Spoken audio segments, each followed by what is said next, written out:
Yeah, word up, get it, pro. Hafawi Mihdas Geza. We building blueprints from the soul's foundation, crafting new layouts, a whole renovation. From the framework to the finished, structurally sound, best architectural precision in the whole town. Get it production, Hafashawi Mihdas Geza. Get it production, general home renovation. Get it production, Hafashawi Mihdas Geza. Yeah, we flip the whole script. Peace.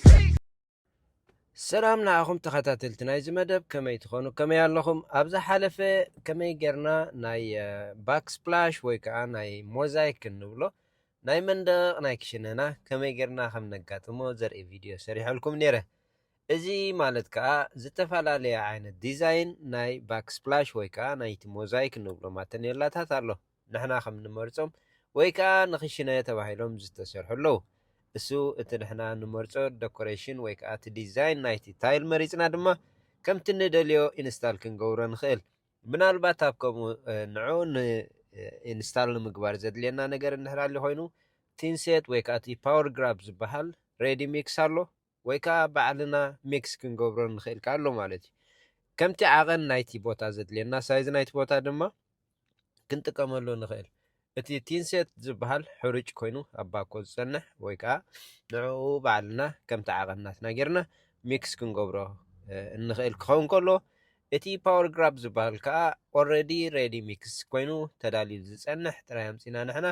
ክንጥቀመሉ እንኽእል ማለት እዩ ካልእ እቲ ንዕኡ ዝኸውን ራኪን ናይ መሐንጠጢ ንብሎ ማለት እዩ በቲ ናትና ዲዛይን ጌርና ክነብሎ ከለኻ ትራኬት የድልየና ማለት እዩ እቲ ናይ ኤጅ እናቱ ናይ አንጎሎ ዝኸውን ኣብ አንጎሎ ነቲ ናትካ ወይ ከዓ ናይቲ ታይል ፊኒሽ ንኽረአኻ ሕጂ መፂ ዘሎ ዲዛይን እንድሕር ኮይኑ ኣሉሚንየም ኣሎ ፕላስቲክ እውን ኣሎ ናይቲ ኤጅን ከዓ ብላዕሊ ወይ ከዓ በቲ ናይቲ ቪው ዘሎ ናይቲ መወዳእታ ናይቲ ማተኔላ ንኸይረአ ንጥቀመሉ እዩ ማለት እዩ እሱ ድሕሪ ምድላው መቁረፂ ፎርሽር ከድልየናይ ግራይንደር ወይ ከዓ ማሽን እንሄራለና ማሽን ከዓ ማለት እዩ እዚ ብቐሊሉ ማለት ክስበር ዝኽእል ወይ ከዓ በቲ ናይ ስላይዲን ታይል መቁረፂት እንድሕሪኹም ማኹምኩም ስላይድ ጌርካ ክቁረፅ ዝኽእል እዩ ማሽን እንድሕራሊና ብማሽን ማለት እዩ ካልእ እንታይ እዩ ኣብዚ ከምዚ ትሪእዎ ዘለኹም እቲ ስፍሓት ወይ ከዓ እቲ ዓይነት ኣሰራርሓ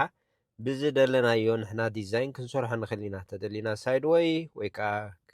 አንግል ጌርና ከርቭ ጌርና ከም ዝተፈላለየ ዲዛይን ጌርካ ክሰርሖ ትኽእል ኢኻ ትማተኔላ ከም ናትካ ክሪኤቲቪቲ ማለት እዩ ወይ ከምቲ ንሕና ንደልዮ ዲዛይን እቲ ታይል ከምዚ ዘለዎ ከዓ ኣሲርና ንብሎ ሕጂ ነንሕሕዱ ንኣስሮ ንምንታይና ነቲ ኣብ ሓደ ዲዛይን ክኸውን ከሎ ነቲ ዲዛይን ምቕያር ወይ ከዓ ሓንቲ እንድሕር ፈሪሳ ኩሉ ተለኻኺሙ ኣይፈርስኒ ማለት እዩ እቲ ሓንቲ ክፀቕጣ ነቲ ሓንቲ ትጽቀጥ ማለት እዩ ከምዚ መንደቅ ክራክ ወይ ከዓ ክነቅዓ ከሎ ክንሪኦ ከለና ሲ ስትሬት እዩ ዝኸይድ ማለት እዩ እንድሕር እቲ ናቱ ኣሳሪ ወይ ከዓ ኣብ ልዕሊኡ ዘሎ እንድሕራልዩ ግን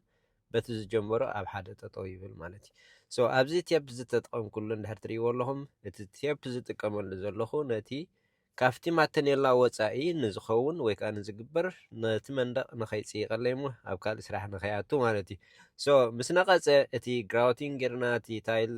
ኣይሚን እቲ ታይል ጌርና ግራውት ክንገብረሉ ከለና እንታይ ና ክንገብር ሕጂ ግራውት ማለት ከዓ ነቲ ኣብ መንጎ ናይቲ ማተኔላ ክፍተት ዘሎ ዝመልኣልና እዩ ማለት እዩ ንዕኡ ይመልኣልና በቲ ሓደ ወገን ከዓ ዲቴይል ወይ ከዓ ናይቲ መልክዕ ናይቲ ማተኔላ ንኽወፅእ ዝገብሮ ድማ ግራውት ይበሃል ማለት እዩ ግራውት ክንብል ከለና ዝተፈላለየ ዓይነት ሕብሪ ኣሎ እሱ ድማ ካልኻ ክልተ ዓይነት ከዓ ኣሎ ማለት እዩ ሳንድድ ናን ሳንድድ ተባሂሎም ከዓ ይፈላለዩ ማለት እዩ እቲ ሳንድድ ከም ሕፃ ዘለዎ ሕዋስ ሕፃ ዘለዎ ማለት ሕፃ ክብለኩም ከለኹ ሕርፍፍ ዝበለ እዩ እቲ ናን ሳንድድ ከዓ ከምዚ ኖርማል ሓርጭን ፊኖን ንሕሰቦ ማለት እዩ ሶ እሱ ሕጂ ንምንታይ ኣብ ምንታይና ንጥቀመሉ እቲ ጋፕ ናትና ክሳብ ክንደይ ሳይዝ ዘለዎ ወይ ካብ 1/8 ክሳብ 1/8 ካቨር ዝገብር ኣሎ ክሳብ 3/8 ካቨር ዝገብር ኣሎ እቲ ጋፕ ናትና ግፍሕ ዝበለ እንድሕር ኮይኑ እቲ ንሕና ንጥቀመሉ ግራውት ድማ ሕፃ ዘለዎ እንተኾነ ይምረፅ ንምንታይ እዩ ዝጠቕመና እቲ ሕፃ ዘለዎ ኣይነቅዕኒ ክራክ ኣይከውኒ ካልኣይ ከዓ ሕርፍፍ ዝበለ እዩ ነቲ ኣብ መንጎ ዘሎ ክፍተት ንኽመልኣልና ከዓ ነንሕሕዱ ንኽተሓሓዝ ከዓ እቲ ሕፃ ዘለዎ ይምረጽ ማለት እዩ ሳንድድ ዝብል ማለት እዩ እቲ ናትና እንድሕር ንእሽተይ ኮይኑ ፀቢብ እንድሕር ኮይኑ ግን እቲ ናን ሳንድድ እንድሕር ተጠቒምና ፅቡቕ እዩ ሶ እቲ ፍልልዩ ድማ ንሱ እቲ ሕርፍፍ ዝበለ እዩ እቲ ከዓ ለማፅ ይኸውን ኣብ መወዳትኡ ማለት እዩ ምናልባት ኣብ ናይ ከምዚ ሕጂ እሱ ነቲ ጋብ ክፍተት ዘሎ ይመልኣልና ካልኣይ መልክዕ ናይቲ ታይል ወይ ከዓ ናይቲ ዝሰራሕናዮ ዲቴይል ንክወፅእ ከዓ ይገብሮ ማለት እዩ ኣብ ከምዚ ሳምታይምስ ይረስሓና ይምሽ ረሲሑ መኻዝ ይኣብየና ምፅራይ ዝኣብየና ክህሉ ይኽእል እዩ ማለት እዩ ኣብ መሬት ይኹን ኣብ ናይ ሽቓቕ ይኹን ባዝሩም ይኹን ወይ እውን ኣብ መሬት ዘሎ እቲ ግራውት ወይ ከዓ እቲ ዲቴይል ናቱ ረሲሑ ምፅራይ ዝኣብየና እንድሕር ሃልዩ ኮይኑ እሱ እውን ናቱ ሶሉሽን ኣለዎ ኣብ ዝሓለፈ ቪድዮ ከመይ ጌርና ከም ነፅርዮ ንዕኡ ዘርኢ ቪድዮ ሰሪሐልኩም ነይረ ምናልባት ዝሓለፈትኩም እንድሕር ሃልያ ኣትኹም ክትርእይዋ ሕጂ እውን ቸክ ክትገብርዋ ትኽእሉ ኢኹም ዝኾነ ሓይሊ ጉልበትና ከየውፃና ድማ ብቐሊል መንገዲ ንኽነፅርዮ ዝሕግዘና እዩ እቲ ግራውት ዝብለኩም ዘለኹ እምበር ነቲ መንጎ ክፍተት ናይቲ ማተኔላ ዝርከብ ዝመልኣልና ጋብ ፊለር እዩ ማለት እዩ እሱ እንድሕር ረሲሑ ፋሕፊሕና ምፅራይ ይዓብየና ርስሓት ሒዙ ወይ እውን ሞልዲ ሒዙ እንድሕር ሃልዩ ኮይኑ ንዕኡ ንኸፅሪ ዝሕግዘና ባእታ ኣሎ እቲ መፅረይ እውን ሸር ገይረልኩም ኣለኹ ምናልባት ዝሓለፈትኩም እንድሕር ሃልያ ኣትኹም ኣብዚ ናተይ ቻነል ክትርእይዎ ትኽእሉ ኢኹም ማለት እዩ ኣብ ከባቢኹም ዝርከብ ስቶር ወይ ከዓ ካብ ንዓኹም ዝጥዕመኩም ከዓ ክትገዝእዎ ትኽእሉ ምናልባት ምስ ወፃኹ እውን ኣብ ናይ ዲስክሪፕሽን ቦታ ከቕምጠልኩም ክፍትን የሳ ኣብ ናይ ማተኔላ ወይ ከዓ ኣብዚ ናይ ግራውት ከለና ኣብ ናይ ሻወር እንድሕር ኮይኑ ሞልዲ ይሕዝ እዩ ሞልዲ ክንብል ከለና ከዓ ክፅልም ይጅምር ማለት እዩ እዚ ዝኾነሉ ምክንያት እንታይ መሲለኩም እቲ ሓደ ጠንቀ ክኸውን ዝኽእል ብፍላይ ድማ ኣብ ናይ ሻወርና ናይ ባዝሩም እንድሕር ኮይኑ እቲ ንሕና እንጥቀመሉ ባዝሩም ፊኒስትራ ዘይብሉ እንድሕር ኮይኑ ፌን እንድሕር ዘይብሉ ኮይኑ እዚአን ነቲ ንሕና እንጥቀመሉ ነገር ሞልድ ንክገብር ወይ ከዓ ጨና ንክገብር ይሕግዞ ማለት እዩ እሱ ሕጂ እንታይ እዩ ክንሕፀብ ከለና እቲ ማይ ውዑይ እንጥቀመሉ ናይ ሻወርና ሃፋ ይፈጥር እዚ ሃፋ እዚ ድማ ስቲም ኮይኑ ኣብቲ ናይቲ ከባቢ ዘሎ ተሓፂምና ምስ ወዳእና ኣብ ሲሊን ይኹን ኣብቲ ማተኔላ ይኹን ወይ እውን ኣብ መንደቕ ዘሎ ናይቲ ባዝሩም እንታይ ይኸውን ኣብኡ ይዓልብ እሞ እዚ ስቲም ኮይኑ ዘሎ ድማ ነቲ ኣብኡ ዝርከብ ናይ መስትያትና ሜዲሲን ካብነት ይኹን ናይ መብራህትና ይኹን ዝኾነ ነገር ሓፂን መሳሊ ሲሊን ዘሎ ንዕኡ እንታይ ገብሮ ኣብኡ ኮፍ ምስ በለ ሽዑ ንሽዑ ከዓ ስለ ዘይነንቁፆ ወይ ከዓ ዋይፕ ስለ ዘይንገብሮ እንታይ ክፈጥር ይጅምር ክምርት ይጅምር ማለት እዩ እዚ ኮሪጅን ሕጂ ይምርት እሞ ነቲ ናትና እንጥቀመሉ ፎሰት ይኹን እንጥቀመሉ መብራህቲ ይኹን ኣብኡ ዘሎ ሓፂን ንዕኡ ከመርቶ ይጅምር ነቲ ሲሊን ከዓ እንታይ ክኸውን ይጅምር ብፍላይ እንድሕር ፍላት ፔይንት ኣሎ ኮይኑ ንዕኡ ሶክ ይገብሮ ወይ ከዓ ይስሕቦ እሞ ከምዚ ባብል ይፈጥር ሕጂ እንታይ ይኸውን እቲ ሲሊንን እቲ ሕብርን ይፈላለ ካብቲ ድራይዎል ወይ ካብቲ ናይቲ መንደቕና ካብቲ ናይ ሲሊንና ዘሎ ክፍለይ ይጅምር ሽዑ እንታይ ይኸውን እቲ ሕብሪ ንበይኑ ይወፅእ ከምዚ ክራክ ወይ ክነቅዕ ይጀምር ወይ ክወድቕ ዝደሊ ክቐረፍ ዝደለየ ነገር ይመስል እዚ ካብቲ ጠንቂ ናይቲ ስቲም ወይ ከዓ ናይቲ ሃፋን ሕፀበሉ ናይ ሻወርና ዝተፈጥረ እዩ ማለት እዩ ሶ እንታይ ና ክንገብር ዘለና ፋን እንድሕር ኣለና ኮይኑ ዝበዝሕ ግዜ እንታይ ይኸውን እዩ እዛ ፋን እዚኣ ብዙሕ ድምፂ ስለ ዘለዋ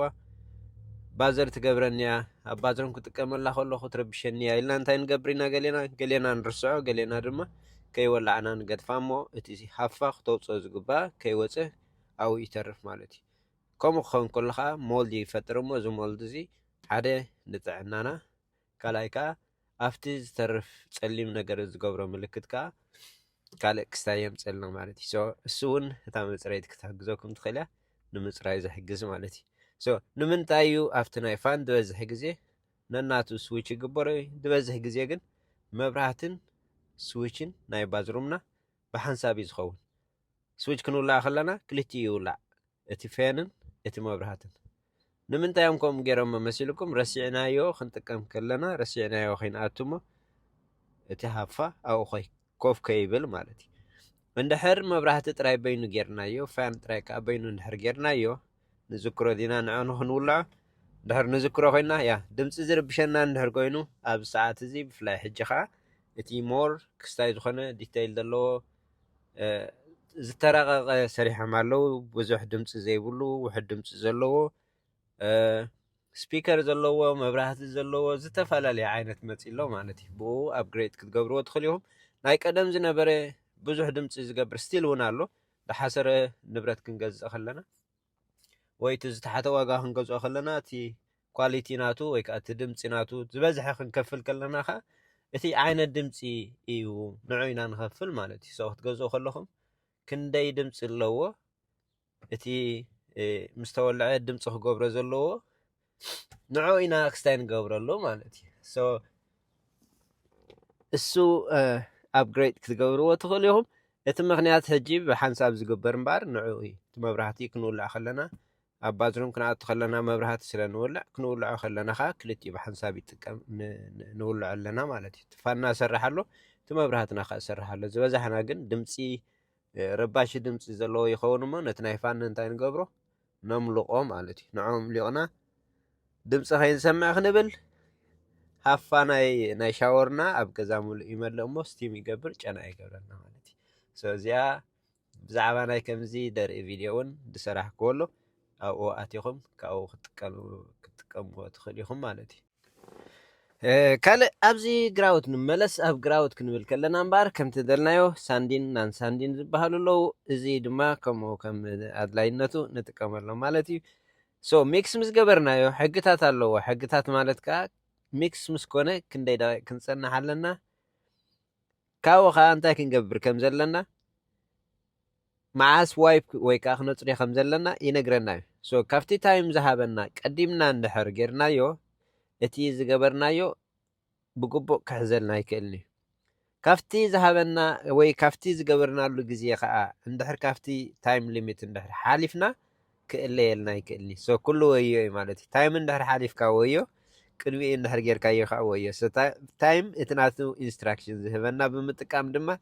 ክነብሎ ንኽእል ኢና ምክንያቱ ናይ ግራውቲን እቲ ቀንዲ ፀገም እንታይ እዩ እንድሕር ቀጢኑ ኣብቲ ክስታይ ምስ መላእናዮ እንታይ ይኸውን ንውሽጢ ጥሕል ሽሪንክ ይገብር እንድሕር ረጒዱ ኣብ ገሊኡ ኣይመልኣልናን ወይ ከዓ ኣብ ገሊኡ ጃምፕ ንገብሮ ወይ ከዓ ቀልጢፊ ነቕፀና እሞ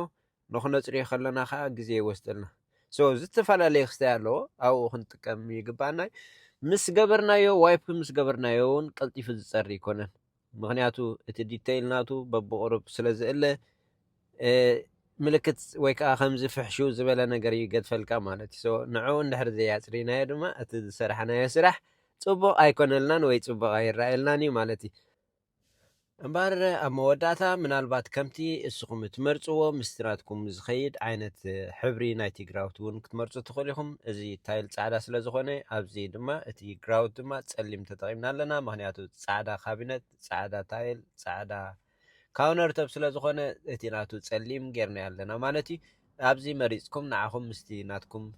ዲዛይን ዝኸይድ ከዓ ሕብሪ ክትመርፁ ትኽእሉ ኢኹም ላይክ ሼር ፎሎው ምግባር ኣይትዝረሱ Yeah, word up, get it pro, Hafawi Mihdas Geza. We building blueprints from the soul's foundation, crafting new layouts, a whole renovation. From the framework to the finished structurally sound, best architectural precision in the whole town. Get it production, Hafashawi Mihdas Geza. Get it production, general home renovation. Get it production, Hafashawi Mihdas Geza. Yeah, we flip the whole script.